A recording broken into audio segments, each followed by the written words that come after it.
नमस्कार दोस्तों, आपका स्वागत है हमारे YouTube चैनल पर, जहां हम लेकर आए हैं एक रोमांचक कहानी, अधूरी कहानी का नया भाग। पवन और उसके दोस्तों ने काला तंत्र से लड़ाई जीत ली थी, लेकिन उन्होंने जान लिया था कि इस लड़ाई का अंत अभी नहीं हुआ है। काला तंत्र का नेता, जो अभी भी मुक्त था, कभी भी उन्हें फिर से चुनौती दे सकता था। लेकिन पवन का हौसला और बढ़ गया था।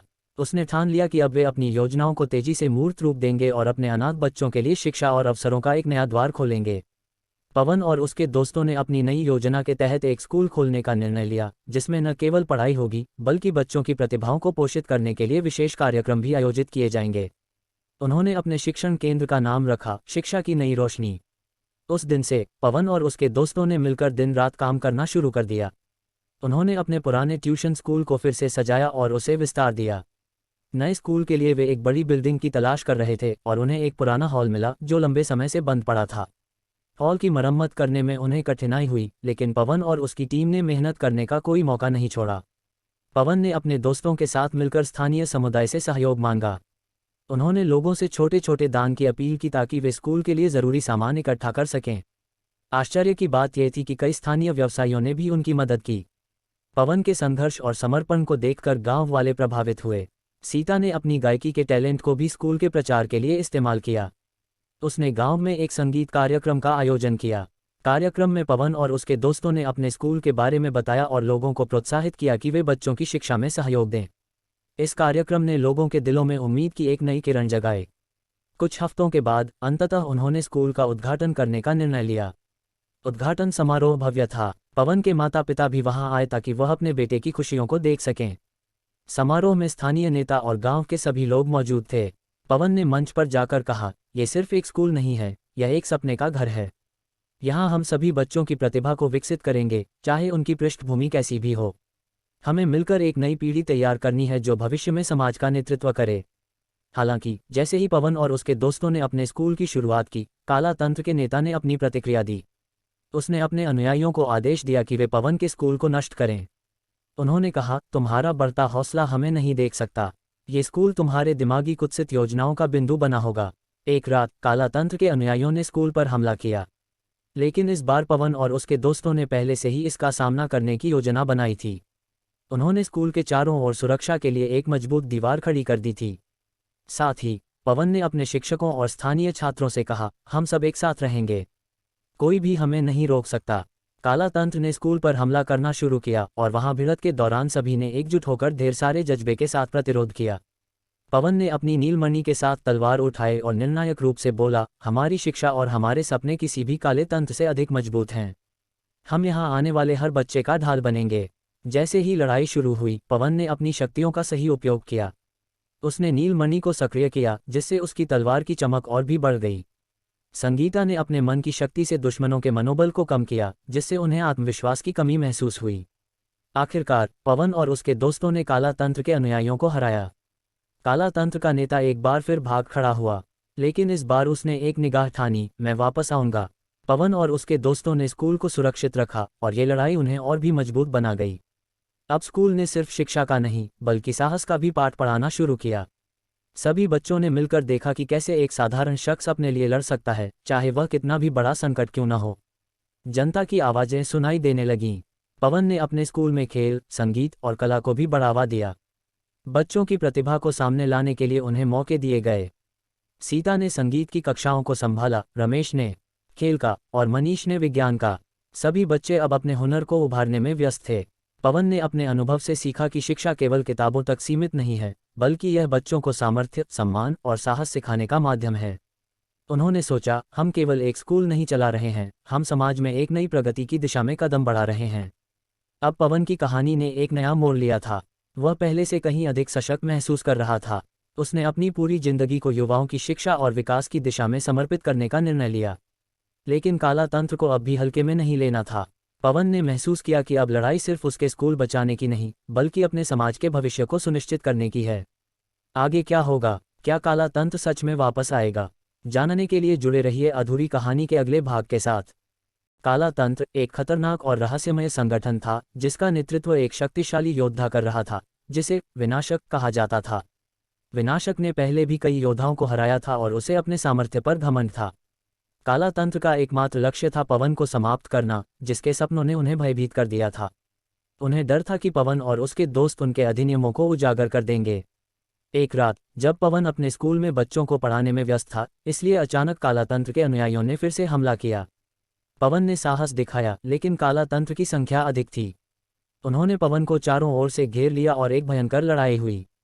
लेकिन इस बार विनाशक ने अपनी सारी शक्ति के साथ पवन पर आक्रमण किया।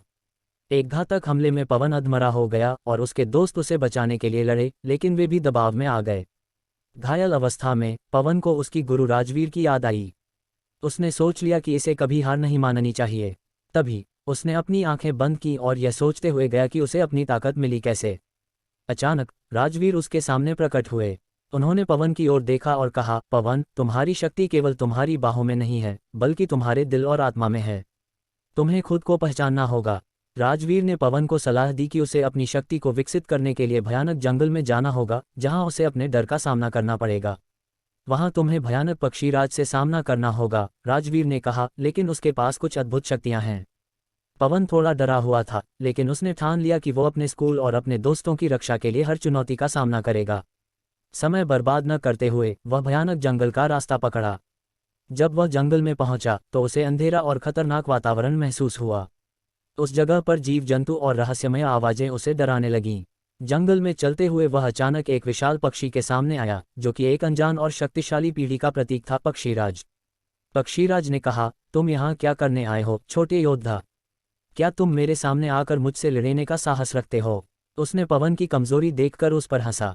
पवन ने कहा, मैं अपने डर का सामना करने आया हूँ। मैं शक्ति प्राप्त करना चाहता हूँ। अगर तुम मुझे उड़ने की शक्ति देने में मेरी मदद कर सको तो मैं उस शक्ति का उपयोग अच्छे कार्यों के लिए करूँगा। पक्षीराज ने पवन को चुनौती दी, ठीक है, तुम्हें खुद को साबित करना होगा। मेरा साथ पाकर तुम्हें मेरी शक्तियों को जीतना होगा। इसने पवन को एक कठिन परीक्षा का सामना करने की चुनौती दी। लड़ाई शुरू हुई और पहले तो पवन कमजोर लगा, लेकिन उसने अपने दिल में जोश और जुनून भर लिया। वह जानता था कि उसके साथ कई लोग हैं जो उसकी मदद के लिए खड़े हैं। इस सोच ने उसे साहस दिया।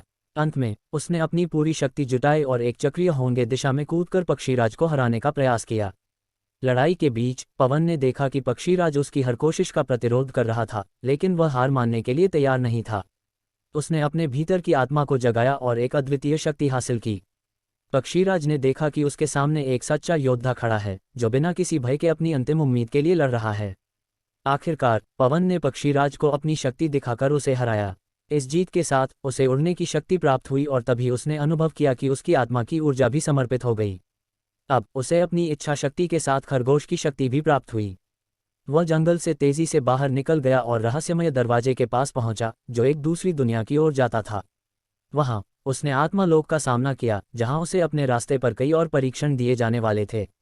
राजवीर की सलाह ने पवन को सब तरह की शक्तियों का सही उपयोग करने का ज्ञान दिया था। तुम्हारी सच्ची ताकत हमेशा तुम्हारी सच्चाई और ईमानदारी में है। इस रक्तपात से भागो मत, बल्कि अपने इरादे को मजबूत करो। यही तुमसे साहस बढ़ाएगा। पवन ने तय किया कि अब समय आ चुका है कि वह अपने दोस्त और अपने लक्ष्य की सुरक्षा करे। उसने खुद को मजबूत बना लिया था और वह काला तंत्र के खतरे का सामना करने के लिए पूरी तरह तैयार था। आगे क्या होगा? क्या पवन काला तंत्र के संहारक विनाशक का सामना कर पाएगा? और क्या वह अपनी नए प्राप्त ताकत का सही इस्तेमाल कर पाएगा? जानने के लिए जुड़े रहिए इस अधूरी कहानी के अगले भाग के साथ। पवन ने भयानक जंगल से अपनी शक्तियों को प्राप्त किया था, लेकिन काला तंत्र के संहारक विनाशक का सामना करने के लिए उसे एक रणनीति की आवश्यकता थी। अब वह एक नया योद्धा बन चुका था, लेकिन एक योद्धा हमेशा अकेला नहीं होता। उसने अपने दोस्तों को फिर से इकट्ठा करने का निश्चय किया। पवन अपने स्कूल लौट आया, जहां उसकी टीम उसके सभी दोस्तों के साथ मौजूद थी, सीता, रमेश, मनीष और संगीता। उन्होंने पवन की आंखों में एक नई चमक देखी। पवन ने कहा, मुझे अपनी यात्रा से अनमोल ज्ञान मिला है। हमें अब विनाशक का सामना करने के लिए एक मजबूत टीम की आवश्यकता है। सीता ने कहा, हमें अपनी ताकत एकजुट करनी होगी। हम सब मिलकर एक बेहतरीन योजना बना सकते हैं। रमेश ने सहमति में सिर हिलाया और कहा, हम सभी एक दूसरे की क्षमता को समझते हैं। हमें अपने व्यक्तित्व का सबसे अच्छा उपयोग करना होगा। तब पवन ने सभी को एक प्रशिक्षण कार्यक्रम तैयार करने का सुझाव दिया। हमें हर प्रकार के हमले और रक्षा की तकनीक पर काम करना होगा। हम न केवल शारीरिक रूप से मजबूत होंगे, बल्कि मानसिक और आध्यात्मिक रूप से भी तैयार रहेंगे। उन्होंने एक योजनाबद्ध तरीके से प्रशिक्षण प्रारंभ किया। पहले दिन उन्होंने एकत्रित होकर अपनी शारीरिक क्षमताओं को बढ़ाने की शुरुआत की। रमेश ने उन्हें तेजी से दौड़ने और कूदने की तकनीक सिखाए, जबकि मनीष ने तैराकी और अन्य शारीरिक कसरत पर ध्यान दिया। पवन ने उन्हें अपनी नई उड़ान और खुद पर भरोसा करने की तकनीक भी सिखाए। दूसरे दिन सीता ने अपनी गायकी और संगीत का इस्तेमाल करते हुए ध्यान और सामंजस्य के लिए एक कार्यशाला आयोजित की। उसने कहा, शीतलता और शांति से हम अपने मन को मजबूत कर सकते हैं।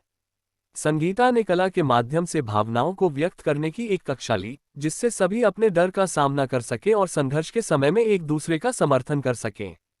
इन सभी प्रशिक्षण सत्रों के बाद टीम ने काले तंत्र की रणनीतियों को समझने के लिए विचार विमर्श किया।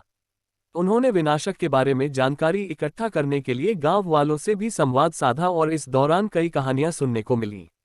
एक बुजुर्ग ने कहा, विनाशक की ताकत उसके आत्मविश्वास में है, लेकिन वह अपनी कमजोरियों को छुपाने की कोशिश करता है। पवन ने ये जानकर अपने समूह को प्रेरित किया, हमें उसकी कमजोरियों पर ध्यान केंद्रित करना होगा। हमें उसकी तकनीक का भेद जानने के लिए उसका सामना करना होगा। फिर उन्होंने निर्णय लिया कि वे बारी बारी से विनाशक का सामना करेंगे, ताकि वह उनका सामना कर सके। एक दिन जब वे सभी प्रशिक्षण कर रहे थे, अचानक स्कूल के दरवाजे पर एक अनजान राहगीर दिखाई दिया। वह एक पुराने योद्धा थे, जिन्होंने उनकी साहसिकता को देखा और उन्हें सलाह देने के लिए रुके। उन्होंने कहा, तुम्हें विनाशक से निपटने के लिए अपनी मजबूतियों को पहचानने की आवश्यकता है। उसकी पहचान को जानना तुम्हारी रणनीति का पहला कदम होगा। यही वह पल था जब पवन और उसके दोस्तों को एक नई दिशा मिली। उन्होंने तय किया कि वे विनाशक के गुप्त ठिकाने का पता लगाएंगे। सभी ने मिलकर योजना बनाई कि वे रात में अपनी यात्रा पर निकलेंगे। रात का समय आया और पवन, सीता, रमेश, मनीष और संगीता ने काला तंत्र के संगठन के ठिकाने की ओर यात्रा शुरू की। जैसे ही वे बढ़ते गए, उनके उत्साह के साथ साथ चिंताएं भी बढ़ने लगीं। क्या वे सच में विनाशक के पास पहुंच पाएंगे? जैसे जैसे वे आगे बढ़े, उन्हें सुनसान रास्तों और अंधेरे गुफाओं का सामना करना पड़ा।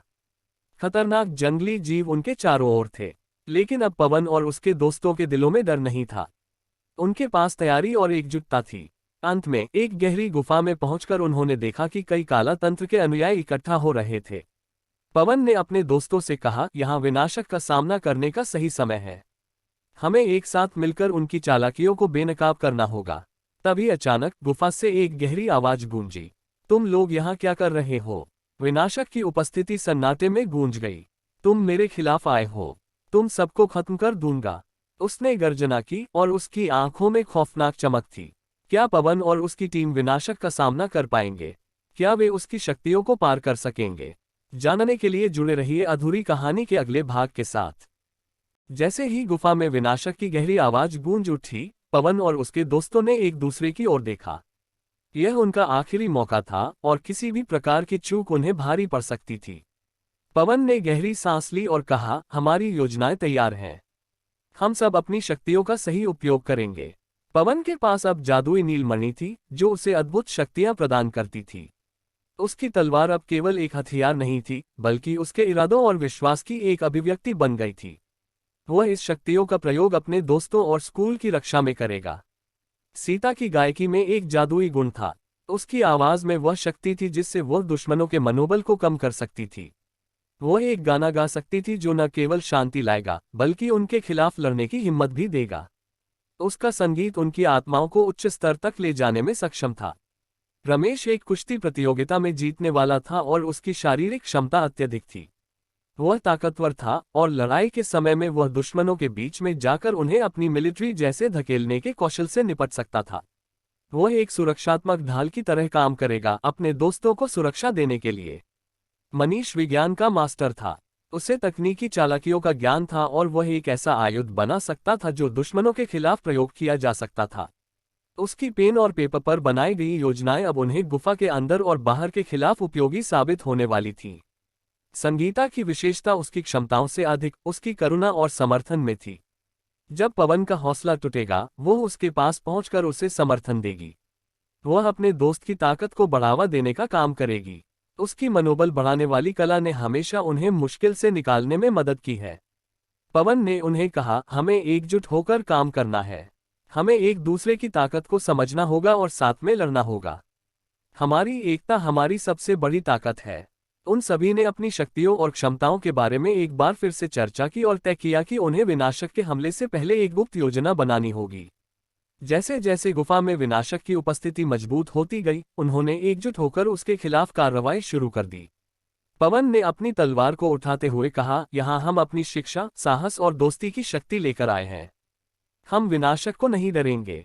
सीता ने एक प्रेरणादायक गाना गाया, जिससे उनकी आत्माओं में ऊर्जा का संचार हुआ। मनीष ने अपने तकनीकी ज्ञान का उपयोग करते हुए गुफा में विभिन्न संरचनाएं बनाई, जिससे दुश्मनों को भ्रमित किया जा सके। रमेश ने दुश्मनों को अपने रास्ते पर रोकने के लिए अपनी शक्तियों का प्रदर्शन किया। जब विनाशक ने उन पर हमला किया तो उन्होंने पहले से चिकित्सीय रूप से अपनी पोजीशन बनाई। पवन ने नील मणि की चमक बिखेरते हुए उसकी तलवार उठाए और अपने दोस्तों की मदद से एक कॉम्बिनेशन अटैक बनाते हुए कहा, हम एक हैं।